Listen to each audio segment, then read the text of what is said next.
is Angela Hughey, and I'd like to give you some strategies for working with children's choirs. Working with very young children in a choral setting requires significant patience and perseverance. It also calls for some strategic planning before the rehearsal begins.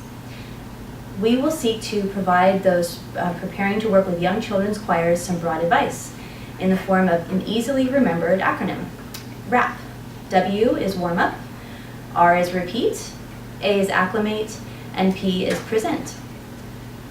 This methodology for planning rehearsal works well for all levels of choirs, but it is particularly useful for young choirs where structure and planning are absolutely key to maintaining group focus and discipline. So the W is warm up. There are quite a few options for warming up your children depending on the focus of the day and the ages you are working with. Starting with a game or other physical activity is helpful to release some of the energy that kids have, which will make teaching easier later on.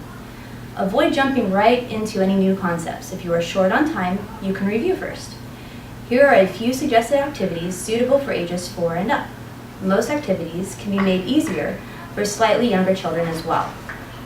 As a choral warm-up, have the children reach their arms up in the sky and sigh from a very high note to a very low note. Their arms should slowly fall as they sigh. Alternately, have them start with their arms low, sing the word whoop as they go quickly up the scale. Arms should glide upward as the voices ascend. Alright, so we're going to do our sighs. So let's get our arms ready, and we're going to do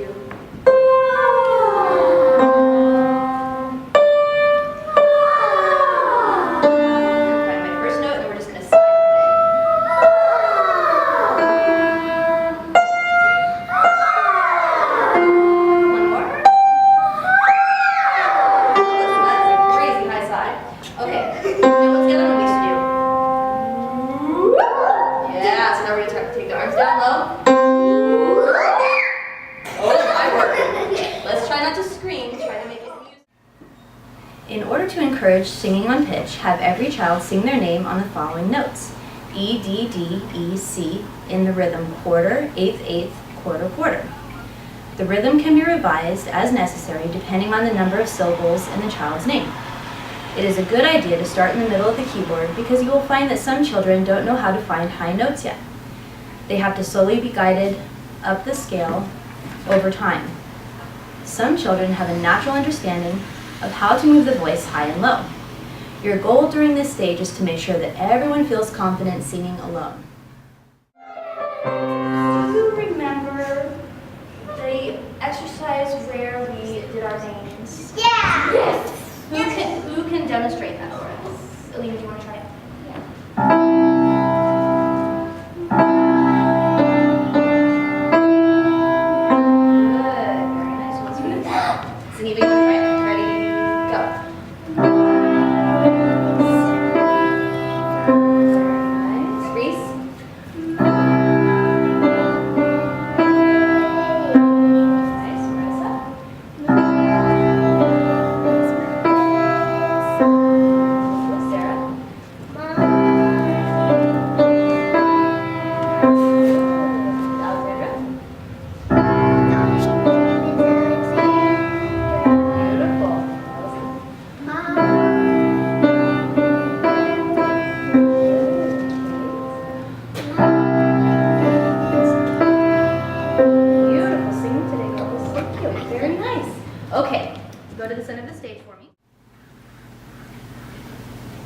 Finally, a fun exercise for getting the lips moving is Mommy Made Me Munch My M&Ms, using a pentatonic scale stepping up.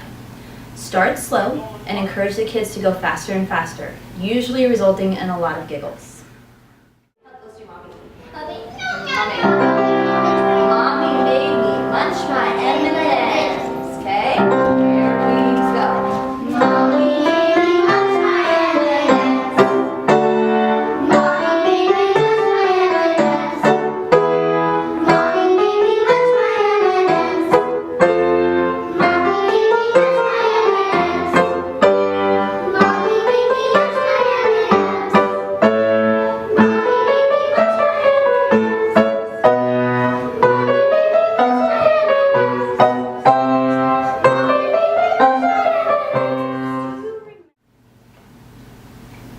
Now we'll move on to a theater warm-up. Are the kids learning short lines as part of your presentation? A fun way to reinforce their memory is to play red light, green light. Stand at one end of the room and read a line from your play. If the child with the next line says it correctly, they get to take a turn. Yell green light as they run or walk towards you, and say red light when you want them to stop. The first child to tag you is the winner. Slightly older kids will enjoy emotion party. Explain to the group what an emotion is, and act out a few examples, such as sad or excited. Choose one child to be the host of a party. Another child knocks on an imaginary door and enters the party while acting out their emotion. They can choose the emotion, or you can assign them one. It is the job of the host to copy whatever the emotion is. A new guest knocks on the door with a new emotion. Everyone at the party must take on this new emotion. This goes on until all of the guests have arrived at the party. Inevitably, some very powerful emotions will be chosen and things will get crazy and chaotic very fast. Hurry, 3, 2, 1, emotion. Oh boy, copy what Sarah's doing, copy what Sarah's doing. Oh dear. Oh dear, there's pouting involved. Okay, Alina's next guest. She's coming in with her emotion.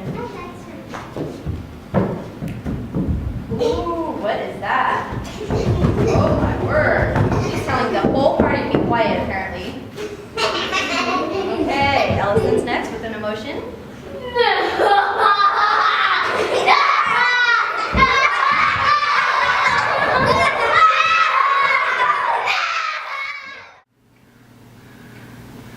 Finally, a great way to get kids to slow down their speaking as they act out their lines is to play water, mud, or cement. Talk about the consistency of each material. Water is easy to move through, mud a little harder, and cement very thick. Have the kids say their lines as if they are walking through water, speaking in a normal voice. Mud, which would be a slower voice, or cement, which would be extremely slow.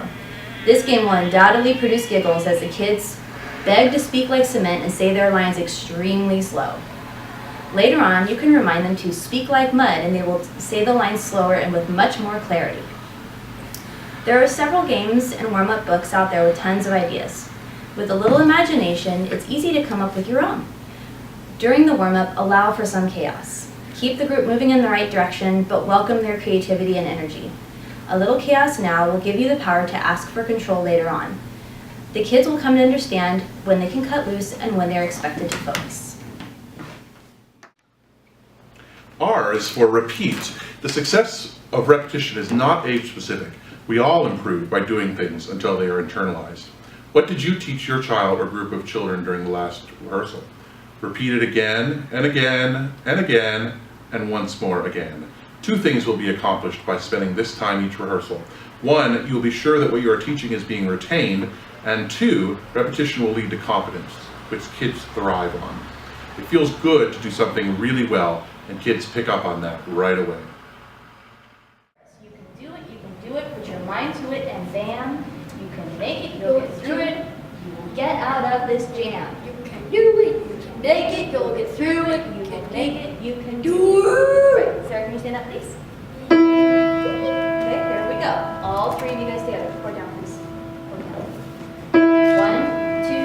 1, 2, 3.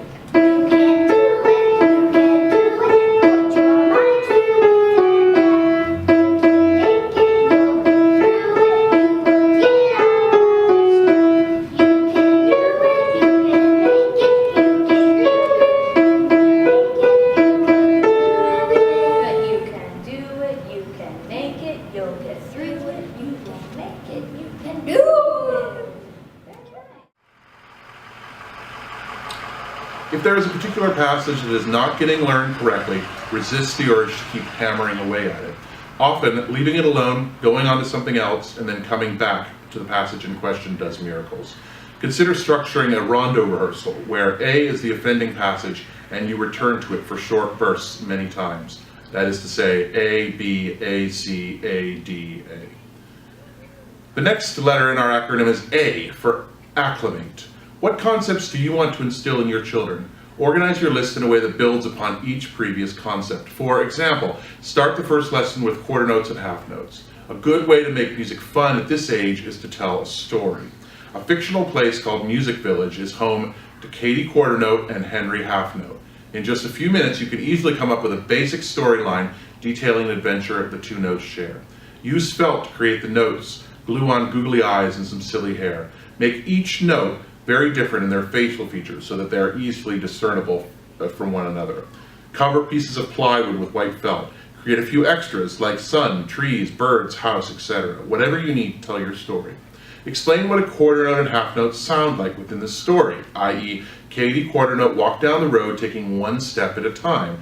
Henry half note liked to pause and watch the birds fly, so he took a step and then waited.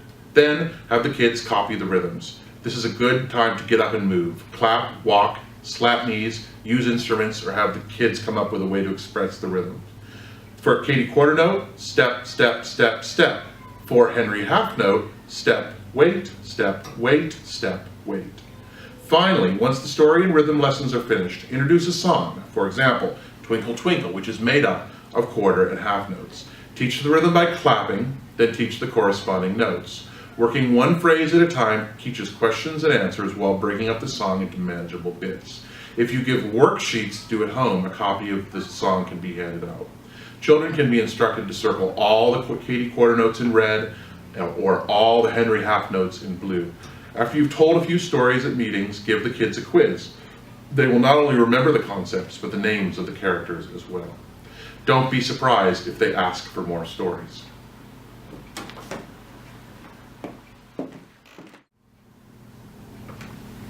Next up is present, or P. What better way to end a fun time of learning than to present something that is really polished? Take what you worked on during repeat and place it in a more formal context. For example, if you worked around the piano on a song during repeat, now do the song facing an audience. Other kids in the group, parents, siblings of group members, etc. Or if you have a repertoire of music built up at this point, use this time to run through what is already polished. In a theatrical setting, run a scene where all of the players are feeling very strong and prepared. Ending your meeting on a high note ensures that everyone will be excited to come back the next week. Not to mention, they will feel confident about expressing themselves in front of others. This is essential in building self-esteem in the child, which will reach much farther into their lives than their artistic selves. As the children leave this activity for the day, try to incorporate something you did during the meeting. Assign each child a way to walk out of the room, as Katie quarter note or Henry half note. Recently, as our current cast production features animals, each child had to choose an animal and leave the room as that animal. That was a particularly fun exercise. The principal goals of any children's choir rehearsal should be to have fun, to create an atmosphere of both play and focus, and to have the kids leave feeling they've accomplished something significant in the time spent. Walking in unprepared and unsure of what is to be accomplished is asking for trouble, since young children can easily perceive any shred of disorganization in their conductor. Having a plan that incorporates fun and learning and executing the plan swiftly and skillfully is a key. And that's a wrap.